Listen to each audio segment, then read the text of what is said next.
حمدا كثيرا طيبا مباركا فيه كما يحب ربنا. أشهد أن لا إله إلا الله وحده لا شريك له وأشهد أن محمدا عبده ورسوله. اللهم إنا نسألك علما نافعا ورزقا طيبا حلالا كثيرا مباركا وعملا متقبلا. Hadirin hadirat rahimakumullah, kita kembali kepada kajian Manhajus Salikin Fikih Dasar Hanabilah karya Syekh Abdurrahman bin Nasir As-Sa'di rahimahullah. Dan kita masih pada makruhatus shalah atau ma yukrahu fi shalah, yang dimakruhkan di dalam salat, yakni perkara-perkara yang jika dikerjakan tidak berdosa dan tidak pula membatalkan salat, tapi meninggalkannya berpahala. Itu makna dari makruh menurut fuqaha dan yang dimaksud di sini. Dan telah berlalu penjelasan tentang perkara yang dimakruhkan, di antaranya ya bermain-main atau perkara yang sia-sia, meletakkan tangan di pinggang, menyilangkan jari jemari, membunyikannya, dan juga duduk seperti duduknya anjing, yaitu iqa'. Dan kita melanjutkan 3 berikutnya, yaitu menghadap apa yang melalaikan, lalu memasuki sholat dalam keadaan hatinya sibuk. Dan yang ke-9 adalah duduk dengan menghamparkan kedua lengannya dalam sujud. Seseorang duduk dengan menghamparkan kedua lengannya ketika sujud. Baik, kita mulai yang pertama, yaitu wa an yastaqbila ma yulhi, menghadap sesuatu yang melalaikannya, yakni menjadikan dia lupa dari salatnya atau merenungi bacaan salatnya. Setiap perkara yang bisa menjadikan orang itu lalai, artinya lupa atau tidak khusyuk dari salatnya, maka perkara tersebut dimakruhkan. Ada 2 hadis yang berkaitan dengan ini. Satu hadisnya Aisyah radhiyallahu anha, bahwa Nabi sallallahu alaihi wasallam shalla fi khamisatin laha a'lam. Nabi pernah salat dengan mengenakan khamisah yang memiliki a'lam, yaitu corak. Fanazara ilaiha nazrah, maka beliau pun memandangnya, yakni ketika salat. Falamman sarafa, ketika beliau selesai salat, maka berkata kepada keluarganya, izhabu bi khamisati hadhihi ila Abi Jahm, bawalah pergi khamisah ini, pakaian yang bergambar atau bercorak ini, kepada Abu Jahm, yakni itu hadiah dari Abu Jahm. Dan Abu Jahm memiliki khamisah yang lainnya yang tidak bercorak. Maka Nabi SAW mau meminta ganti dari Abu Jahm. Wa'tuni bi anbijaniyati Abi Jahm, dan datangkan untukku anbijaniyah miliknya Abu Jahm, yakni ditukar dengan hadiah yang lain. Anbijaniyah yaitu pakaian polos yang tidak ada coraknya. Fa innaha alhatni anifan an salati, karena khamisah yang tadi bercorak menggangguku di dalam salatku. Menunjukkan bahwasanya perkara yang melalaikan salat tidak membatalkannya, karena Nabi tidak membatalkan salatnya, tetapi Nabi membencinya, maka menunjukkan dia hukumnya adalah makruh.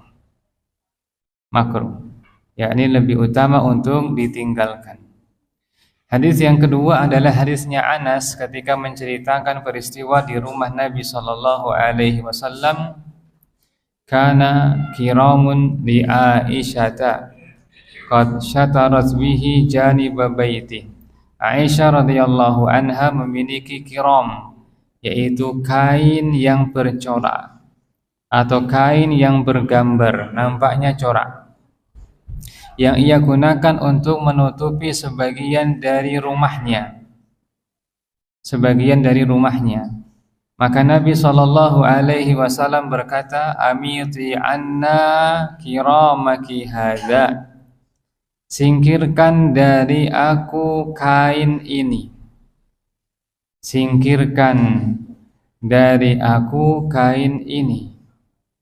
Terus Nabi sallallahu alaihi wasallam melanjutkan bahwasanya sesuatu itu senantiasa mengganggu beliau dalam salatnya. Fa innahu la tazalu tasawiruhu ta'ridu li fi salati. Karena gambar-gambarnya itu senantiasa membuatku terganggu di dalam salatku. Tasawir, yakni gambar-gambar yang ada pada kain tersebut, nampaknya adalah gambar-gambar yang tidak bernyawa.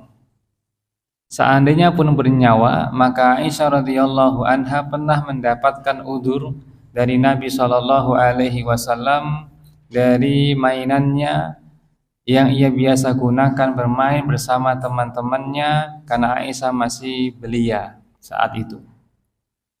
Tapi nampaknya tasawir di sini adalah gambar yang tidak bernyawa, tapi ada coraknya, ada bentuknya, sehingga ketika sholat Nabi Shallallahu Alaihi Wasallam terganggu hingga meminta untuk disingkirkan dari beliau Shallallahu Alaihi Wasallam.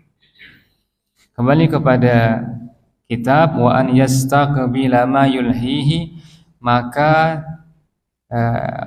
menghadap sesuatu yang melalaikannya, yakni termasuk makruhat, perkara yang dimakruhkan dalam sholat.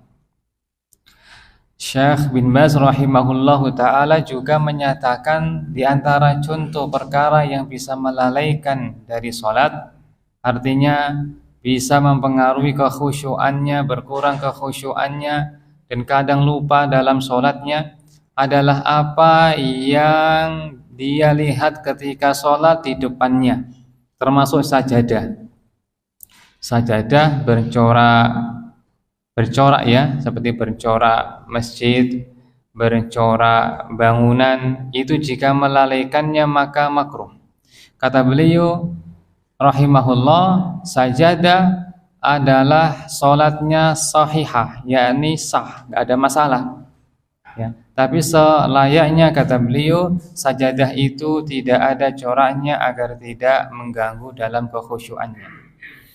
Kemudian jamaah sekalian, terkait ini orang bertingkat-tingkat ya. Kadang ada orang yang dia biasa, karena sudah terbiasa, maka sajadahnya itu tidak mengganggu dia dalam kekhusyuan, bagi yang sudah terbiasa.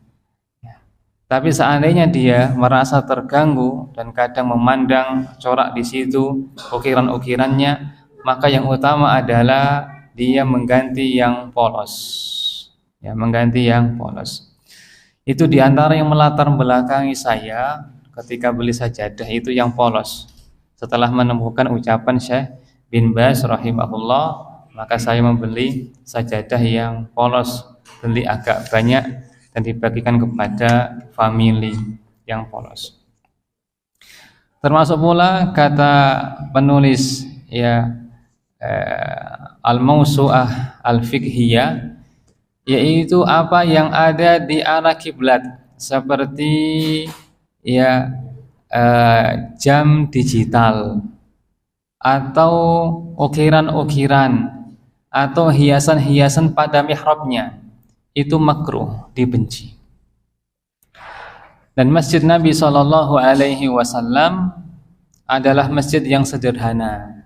Di awal beliau membangunnya tidak ada corak-coraknya, tidak ada warna-warninya, hingga muncul orang-orang yang berbangga-bangga dengan bangunan masjid tapi tidak memakmurkannya, tidak meramaikannya dengan sholat maupun ta'lim. Inna min asyratis sa'ah an yatabahan nasu al-masajid. Di antara tanda-tanda hari kiamat adalah manusia berbangga-bangga dengan masjid, yakni meninggikannya, membesarkannya, menghiasinya tanpa hajat. Dan Umar radhiyallahu an pernah ketika ada pemugaran atau renovasi masjid, melarang untuk membuat warna-warni padanya. Apa alasannya? Al-hadni anifan an sholati, karena bisa melalaikan aku dari sholatku. Demikian ya. Wa an yastaqbila ma yulhihi, yaitu menghadap sesuatu yang bisa melalaikannya. Termasuk pula yang makruh adalah sholat tapi tidak berusaha memahami artinya. Itu bagian dari kemakruhan dalam sholat yang tidak disadari. Karena ketika tidak tahu tarjimnya, terjemah perkataannya, terjemah perkalimatnya, apa yang ia baca, menjadikan dia pikirannya traveling kemana-mana. Maka agar pikiran ini bisa diikat dalam sholat, maka semestinya orang yang sholat itu mengetahui apa yang ia baca. Maka perlu untuk mengkaji tarjimnya, terjemah perkata, terjemah perkalimat dari bacaan-bacaan sholat, terutama bacaan Al-Fatihah, bacaan surat, bacaan ketika ruku, sujud, duduk, tasyahud, termasuk pula doa-doa yang dibaca di dalam sholat semestinya ditarjim, diketahui terjemah perkatanya. Itu bagian dari program yang besar, sebesar kehormatan sholat.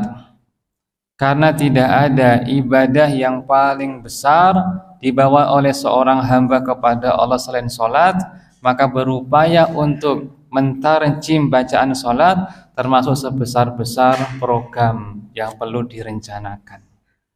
Nah, yang kedelapan, au yadkhula fiha wa qalbuhu mushtaghil, memulai sholat dalam keadaan hatinya sibuk, disibukkan oleh sesuatu. Ini juga bagian dari cabang yang pertama tadi, tapi faktornya ini lebih khusus, yaitu ada sesuatu yang membuat dia sibuk, seperti menahan BAB, menahan BAK, atau sedang berhasrat ingin makan. Maka perkara yang menyibukkan ini menjadikan sholatnya itu makruh dikerjakan segera. Kemudian berkata penulis, memulai sholat dalam keadaan hatinya sibuk, bimudafa'atil akhbasain, seperti dengan menahan dua kotoran, yaitu BAB dan BAK, buang air besar, buang air kecil.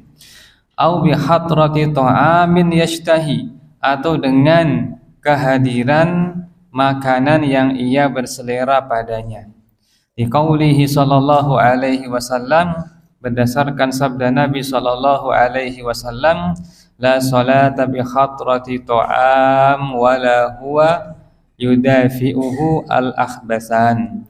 Tidak ada sholat dengan adanya makanan, dan tidak pula ketika menahan dua kotoran, yakni BAB dan BAK. Baik. Ungkapan la sholata, tidak ada sholat, itu terjemahannya bisa dua. Satu, tidak sah sholat.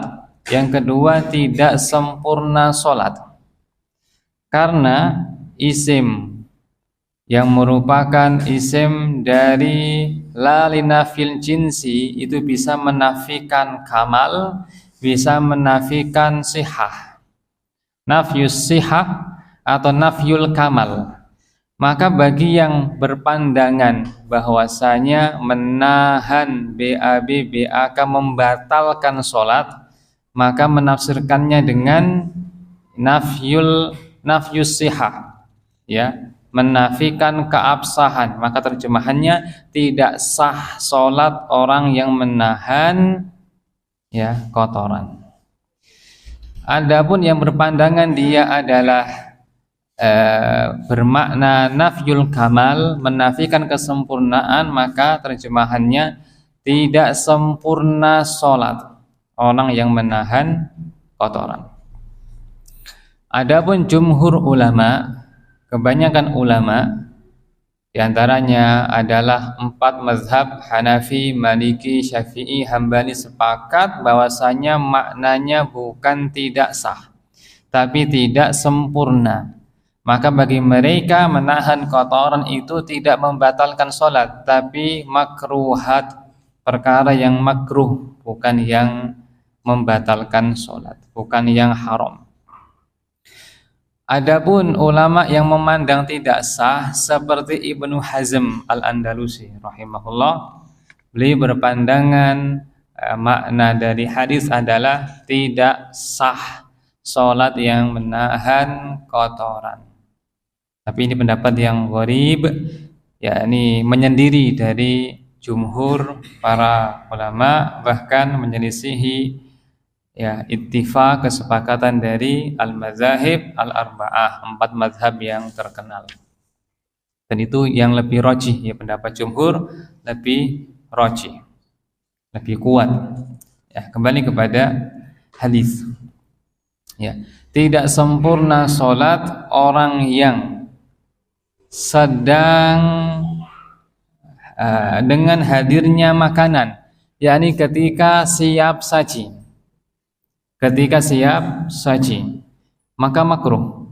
Ketika telah disiapkan makanan dan ternyata sudah azan, bahkan iqamat, maka jika ia berselera untuk makan, entah karena lapar, entah karena lezat, maka lebih utama dia menunda sholatnya, meskipun dia masbuk, atau dia nanti sholatnya berjamaah bersama familinya. Itu lebih utama. Berkata Ibnu Umar radhiyallahu anhuma, Nabi sallallahu alaihi wasallam bersabda, "Idza wudi'a asya'u ahadikum wa uqimatis shalah fabda'u bil asya'." Apabila makan malam salah seorang di antara kalian telah disajikan, dihidangkan, sementara sholat sudah diiqomati, maka mulailah untuk menyantap makanan. Fabda'u bil asya'. Wala ya'jal, jangan tergesa-gesa makannya, hatta yafragha min, tapi selesaikan sampai tuntas. Ini yang didengar oleh Ibnu Umar radhiyallahu anhuma dan menjadi mazhabnya. Kata Nafi pembantunya, karena Ibnu Umar idza wudi'a lahu at-ta'am was-salatu qad uqimat fala ya'tiyaha hatta yafragh. Dahulu Ibnu Umar apabila telah disajikan kepadanya makanan dan iqamat dikumandangkan, maka ia tidak mendatangi sholat sampai menyelesaikan makannya. Wa innahu, kata Nafi, la yasma'u qira'atal imam, sungguh Ibnu Umar mendengar suara bacaan imam, menunjukkan rumahnya itu dekat dengan masjid. Maka perumpamaannya adalah ketika buka puasa, pas sudah Pak Win sudah iqamat, masih ada yang makan, apakah ditegur atau dibiarkan jamaah? Jangan ditegur, biarkan saja, biarkan dia sampai menyelesaikan makanannya, terus dia bergabung bersama jamaah. Ya, itu bagian dari sunnah, bagian dari sunnah. Fabda'u bil asya', maka dahulukanlah makan, wala ya'jal, jangan tergesa-gesa, hatta yafragh, tuntaskan sampai selesai makannya. Ini bagi orang yang yashtahi, yang berselera. Adapun yang tidak berselera maka langsung sholat. Contoh dihidangkan ya mie, dia enggak berselera, maka dia sholat. Tidak menunggu dia makan tersebut karena tidak berselera, entah sudah kenyang ataukah makanannya tidak menarik perhatian, maka ia bersegera menuju sholat.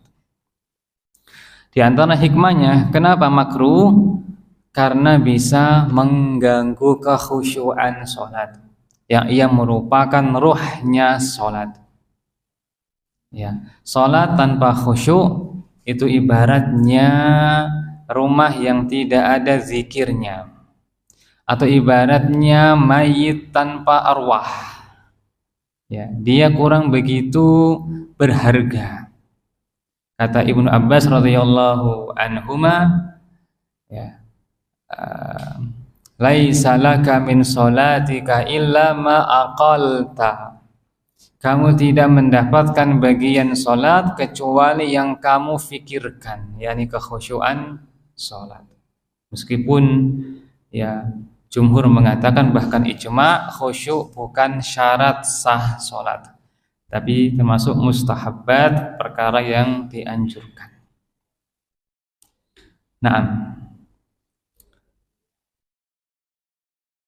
sekarang berikutnya, tidak sempurna salat dengan hadirnya makanan, wala huwa yudafi'uhu al-ahbasan, dan tidak pula ketika menahan dua kotoran.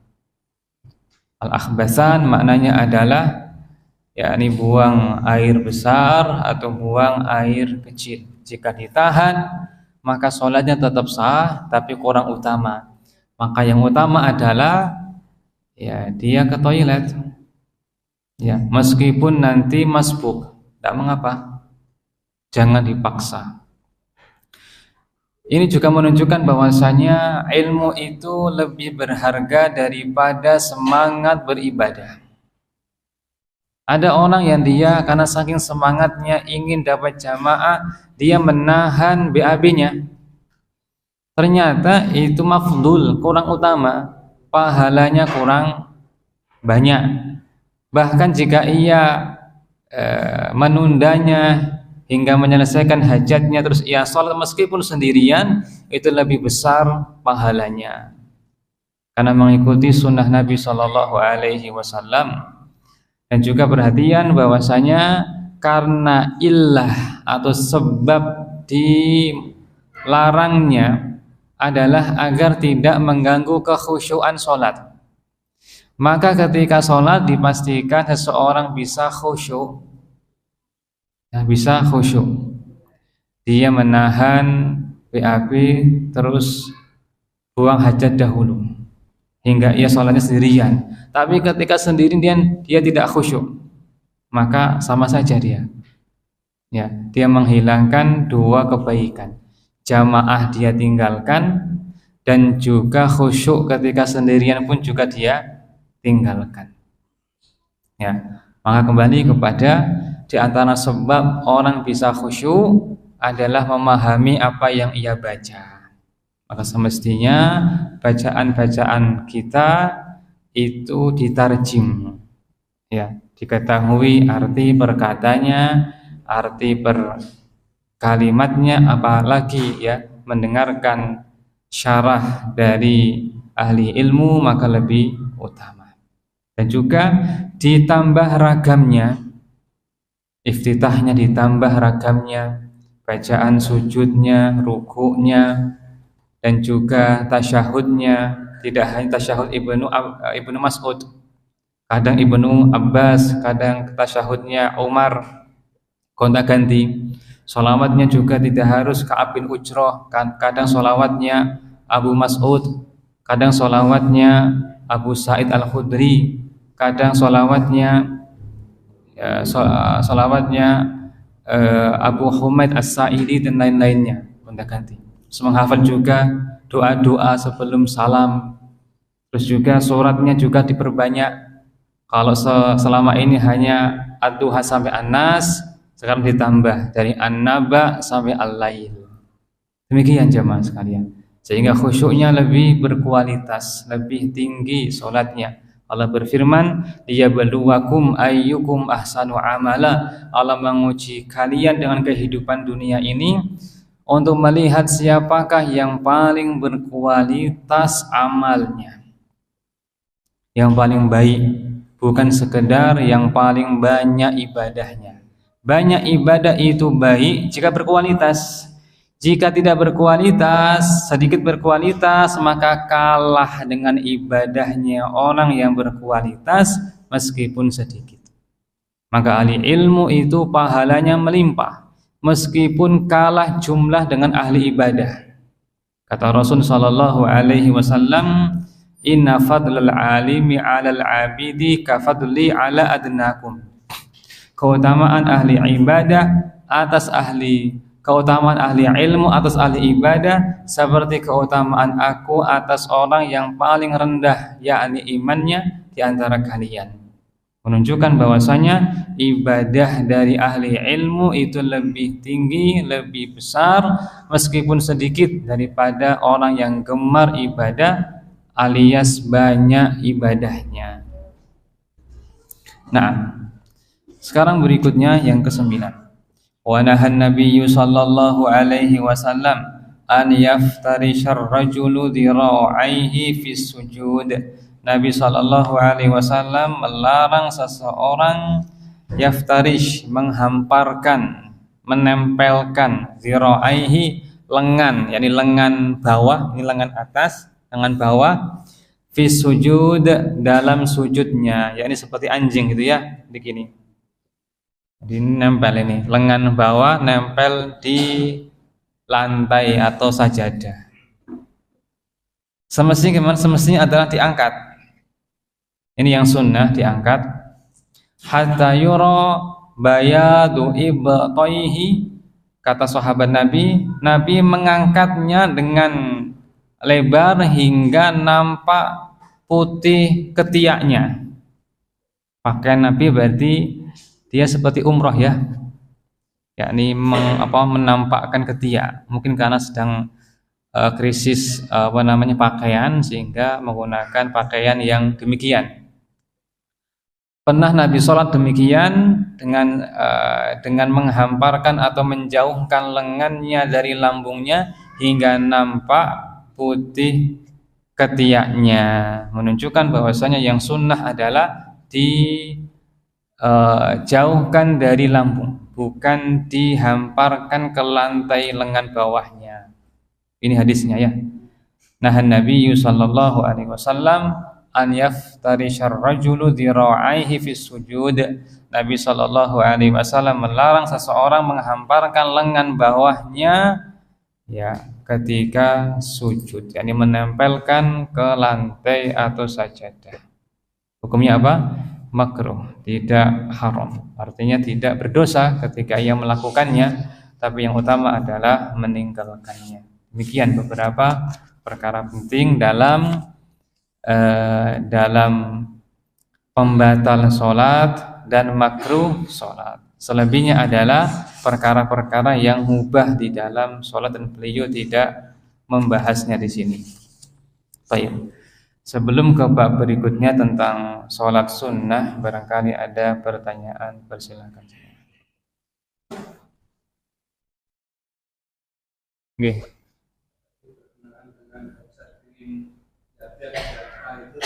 Munculnya misalnya di mau selesai sholat atau sekitar terakhir itu, dan kita yakin masih sanggup untuk menahannya, itu apakah kita tinggalkan otomatis semua sholatnya, atau ya kita Nah, jika menahan kotoran tersebut datang di tengah sholat, maka ada dua keadaan. Satu, benar-benar tidak bisa ditahan, maka yang utama adalah dia membatalkan sholatnya karena sudah tidak fokus ya. Tiga keadaan di mana akal orang itu hilang. Satu, menahan BAB dan menahan pipis ya. Yang kedua menahan syahwat. Yang ketiga sepatunya kekecilan. Keadaan kata ahli ilmu di mana orang itu akalnya tidak bisa koneksi, ya. Adapun ya, jika tekanannya itu ringan, maka melanjutkannya tidak mengapa. Nabi SAW bersabda, Innallaha yuhibbu idza amila ahadukum an yutqinahu. Allah itu suka apabila salah seorang di antara kalian melakukan suatu amalan menyempurnakannya. Demikian. Allahu a'lam. Nah,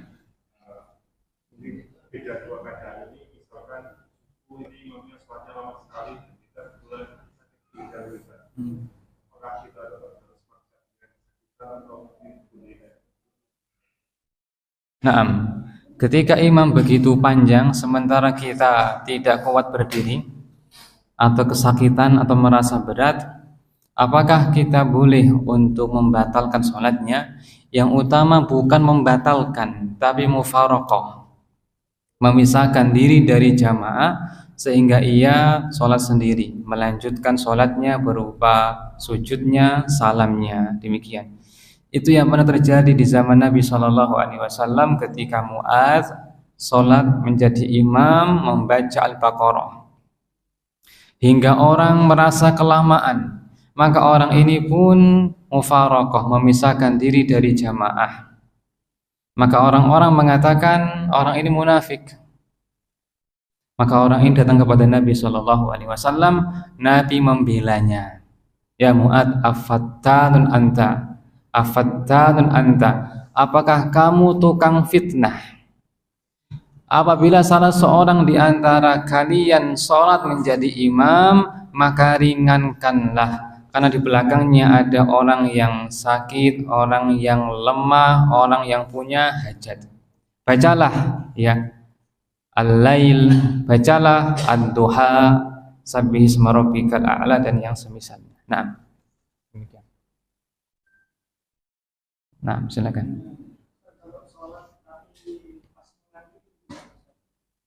Sholat ketika mengantuk. Sholat ketika mengantuk dan mengantuknya di tengah. Apakah membatalkan sholat? Jawabannya tidak. Mengantuk tidak membatalkan sholat. Ya. Tetapi untuk sholat berikutnya, jika ia masih mengantuk, maka Nabi SAW mengatakan hendaknya ia tidur sampai hilang ngantuknya. Pada kasus sholat tahajud, ya. Kalau ia masih ngantuk, maka dia boleh untuk tidur lagi, nanti bangun dan sholat. Ya. Apa di antara hikmahnya? Khawatir ia meminta kepada Allah rahmat, tapi malah mencela dirinya. Itu hikmahnya. Yang kedua, kurang utama karena tidak ada koneksi batin dengan lisan, tidak ada kekhusyuan. Sementara itu adalah rohnya sholat. Dengan ia rehat sejenak, maka akan bangkit semangatnya. Nah, silakan tadi di sini.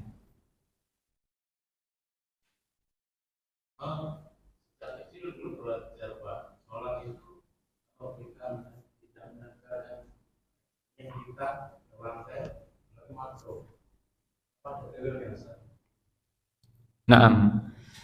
Apa hukumnya tidak tertempelnya dahi ke tempat sujud tapi terhalangi dengan kopiah atau peci, gitu ya? Maka ahli ilmu mengatakan ada dua pendapat. Pertama, itu membatalkan sholat, tapi ini pendapat yang marjuh, yang tidak kuat.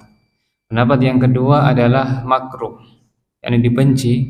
Apa sebabnya? Karena Nabi SAW bersabda, umirtu, aku diperintah oleh Allah an asjuda ala sab'ati a'zum, untuk bersujud pada 7 anggota.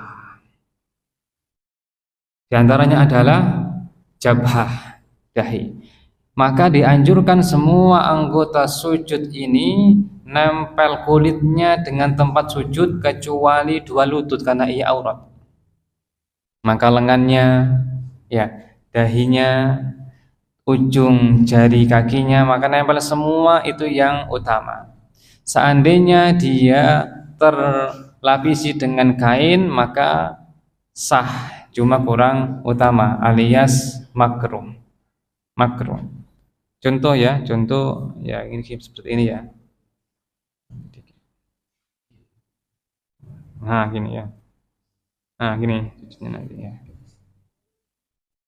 Ini makruh ya, ini makruh. Sebagian mengatakan tidak sah. Tapi yang rajih adalah makruh, pendapatnya jumhur. Bagaimana jika seperti ini? Sebagiannya kan nggak sempurna ya. Ini kan dahi sampai tumbuhnya rambut. Ya, maka ini tidak mengapa karena sudah ada yang kena kena tempat sujud. Sebagian Syafi'iyah mereka mengutamakan penutup kepalanya itu menutupi rambut saja, sehingga dahi yang sekiranya ada tumbuhnya rambut itu yang ditutupi, selebihnya terbuka. Ini ya. Nah, Allahu a'lam. Kenapa lutut? Iya, kecuali lutut karena ia adalah aurat. Kecuali lutut karena ia adalah aurat.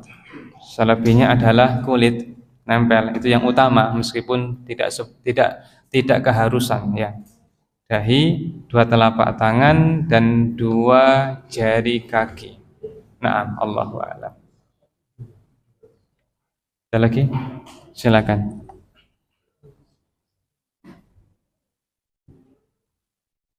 Nggih. Untuk yang waktu sholat memejamkan mata itu makruh. Naam. Apa hukumnya memejamkan mata? Di sini penulis tidak mencantumkan memejamkan mata, karena bagi penulis itu tidak termasuk yang makruh.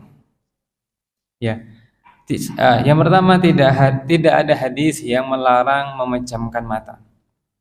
Ya, yang kedua ahli ilmu berselisih pendapat apakah memejamkan mata itu makruh ataukah tidak. Ya, Ibnul Qayyim rahimahullah memilih jalan tengah. Ketika tidak memejamkan mata lebih khusyuk, maka lebih utama ya terbuka. Tapi jika memejamkan mata lebih khusyuk karena adanya gangguan, contoh anak-anak bermain, ya kan, atau ada ukiran, takut kena pengaruh, maka ia memejamkan matanya saat kondisi seperti itu, maka itu lebih utama daripada terbukanya mata. Baik. Bagaimana dengan hidung? Apakah termasuk anggota sujud? Itu ya. Baik. Nabi SAW bersabda, aku diperintah oleh Allah untuk sujud pada 7 anggota. Al-jabha, dahi, wa asyara ila anfi. Beliau menunjuk hidungnya. Dahi, Nabi menunjuk hidungnya. Ya. Terus 2 telapak tangan, 2 lutut dan 2 jari kaki. Maka ahli ilmu mengatakan dahi itu asal, ya, sementara hidung ini pengikut. Ini sunnah, ini yang asal pada anggota sujud. Artinya seandainya tidak ditempelkan hidungnya maka tidak mengapa. Ini pendapatnya jumhur ulama. Adapun penyusun kitab Al-Wajiz Badawi menguatkan pendapat ia bagian dari dahi karena satu paket, yaitu dahi, Nabi menunjuk hidungnya. Gitu kan? Dan ada hadis yang berbunyi innal anfa jabha atau kama qala, bahwasanya hidung itu termasuk bagian dari dahi. Kesimpulannya bahwa untuk hati-hati maka ditempelkan juga hidungnya, tapi yang tidak menempelkannya maka bagi jumhur itu tidak masalah karena hukumnya adalah sunnah. Allahu a'lam. Nah, Jadi pas aku kiblat sama dokter kan untuk pakai masker kan. Pas kondisi seperti itu sebaiknya gimana terus? Apakah salat di rumah, apakah jamaah tetap pakai atau pas Naam, salat menggunakan masker hukumnya makruh. Makruh karena ada hadis yang melarangnya dalam Sunan Abu Dawud. Dan telah sahih bahwasanya Salim putra Ibnu Umar radhiyallahu anhuma pernah melepas dengan paksa orang yang sholat menggunakan maskernya. Ini asal. Adapun ketika ada udzur seperti sakit, maka tidak mengapa adanya udzur. Tidak mengapa menggunakan masker. Nah, sholatnya di rumah ataukah di masjid, maka dilihat. Jika seseorang merasa penyakitnya itu tidak menularkan orang lain, maka di masjid lebih utama. Tapi jika ia merasa akan menular, mungkin tidak punya masker atau penyakit khusus, maka yang utama adalah sholat di rumah. Kenapa? Karena ada kaidah besar dalam fikih, la darar wa la dirar. Tidak boleh menimpakan bahaya pada diri sendiri maupun orang lain. Ad-dararu yuzal, ya, bahaya itu harus dihilangkan. Dan juga dalam kaidah dar'ul mafasid muqaddamun ala jalbil masalih. Menghindari mudarat lebih didahulukan daripada menarik kebaikan. Ya, jamaah itu kebaikan, tapi menularkan penyakit itu mudarat, maka menghindari yang ini didahulukan daripada yang itu. Nah, Allahu a'lam. Lagi jamaah silakan.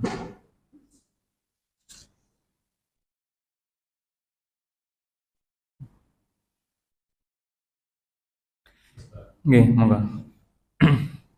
Mau dijelaskan antara sunnah dan makruh. Bahaya mana? Kenapa? Antara sunnah dan makruh. Kalau makruh kan dibenci sama Allah.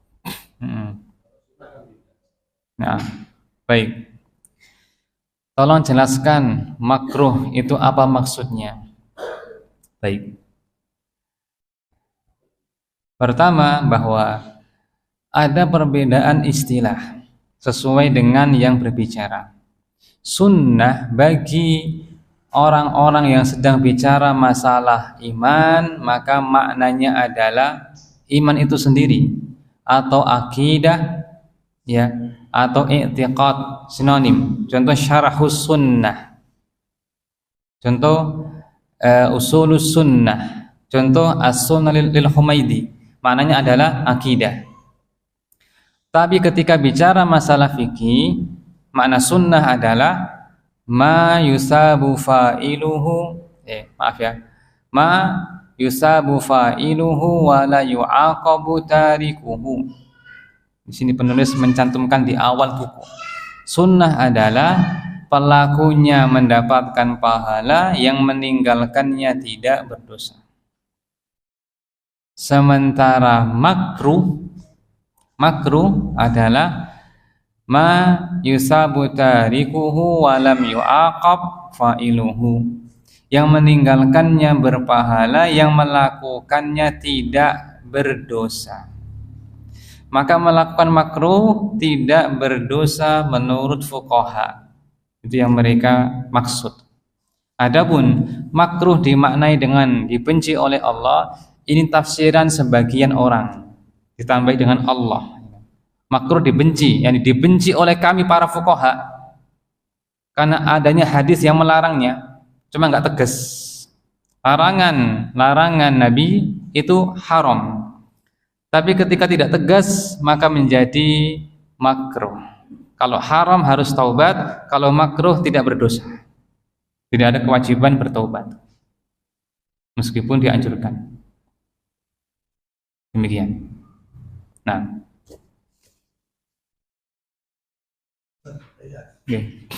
makmum yang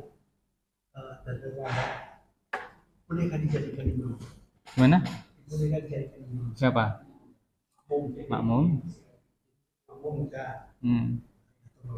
Terus kita datang menjadikan imam. Karena sudah selesai kan. Tapi tempatnya itu tidak sesuai. Artinya di sini ini imam, ini ada orang. Nah ini yang lepak ini di belakang itu kan. Seharusnya kan kalau berdua kan jajar kalau gimana? Nah, Atau lebih baik sholat sendiri. nah, ada beberapa pembahasan. Yang pertama, posisi makmum terhadap imam. Posisi makmum terhadap imam adalah yang paling utama di belakangnya. Tetapi boleh sejajar dengan imam. Seperti Nabi SAW menjadi imam, bermakmum padanya Ibnu Abbas di sampingnya pas sejajar. Menunjukkan boleh. Baik kanan maupun kiri, keduanya sah. Adapun jika ia posisinya lebih depan daripada imam, maka menurut sebagian ulama tidak sah sholatnya. Makmum yang posisinya lebih depan daripada imam maka tidak sah sholatnya. Yang sah adalah sejajar, utama lagi di belakangnya. Ya. Bagaimana jika makmum itu terpisah dari shaf? Gitu ya? Enggak di shaf dia, mungkin dia di pojok atau apa. Pada asalnya tidak boleh. Sebagian ulama mengatakan tidak sah sholatnya, yaitu Hanabilah. Tapi bagi jumhur makruh dan sah sholatnya. Dikecualikan jika ada udzur. Contoh dia membawa balita, khawatir mengganggu orang, maka dia sholatnya di pojok. Maka dia ada udzur, tidak mengapa. Terus tadi masalah menjadikan makmum masbuk sebagai imam, apakah boleh? Ahli ilmu selisih pendapat, ya, akan kebolehannya. Bagi yang menjadikannya sebagai imam maka tidak diingkari. Tidak diingkari. Nah, Allahu a'lam. Oke, silakan.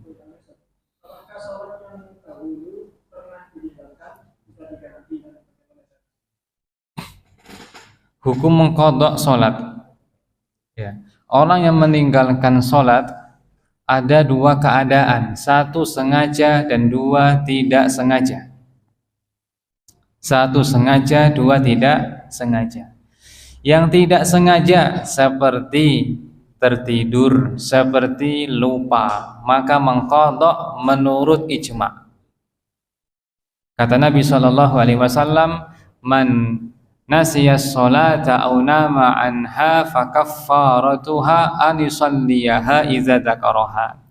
Siapa yang tertidur dari sholat atau lupa, maka dendanya adalah ia sholat ketika ingat, tidak ada kafarat selain itu.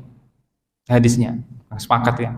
Sekarang yang kedua, jika sengaja, contoh selama SMP sengaja nggak sholat, ketika kuliah nyesel, apakah selama SMP 3 tahun harus mengqadhanya?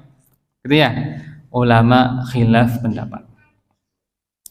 Pendapat jumhur ulama mengatakan dianjurkan mengqadhanya. Dianjurkan mengqadhanya.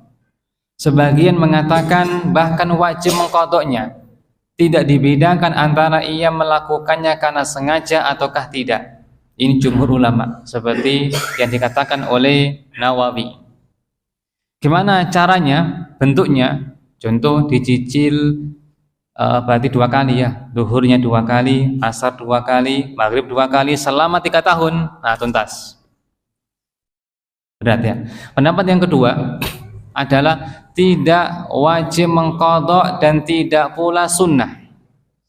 Yang wajib bagi dirinya adalah bertaubat kepada Allah, jangan diulangi, dan memperbanyak sholat sunnah. Kata Allah Ta'ala, innas sholata kanat alal mu'minina kitaban mawquta. Sholat itu diwajibkan atas orang beriman sesuai dengan waktunya, dan kamu bukan pada waktunya, maka telah selesai. Sekarang ya, kamu bertobat kepada Allah, jangan diulangi, perbanyak sholat sunnah. Kata Nabi SAW, ittaqillaha haitsu ma kunta. Bertakwalah kepada Allah dimanapun kamu berada. Wa atbi'is sayyi'atal hasanata tamhuha. Dan ikutilah setiap keburukan dengan kebaikan, maka akan menghapusnya. Kadang kita tidak bisa bertakwa kepada Allah, maka solusinya keburukan itu ditutup dengan diikuti amal soleh yang serupa, maka akan menghapusnya. Ini pendapatnya Ibnu Utsaimin rahimahullah. Kesimpulannya, bagi jumhur mengkodoknya meskipun sengaja meninggalkannya dulu. Bagi Ibnu Utsaimin cukup bertaubat dan memperbanyak sholat sunnah. Mana yang lebih kuat? Allahu a'lam. Bagi jumhur yang kuat tadi mengkodoknya. Nah, dan lagi jamaah silakan.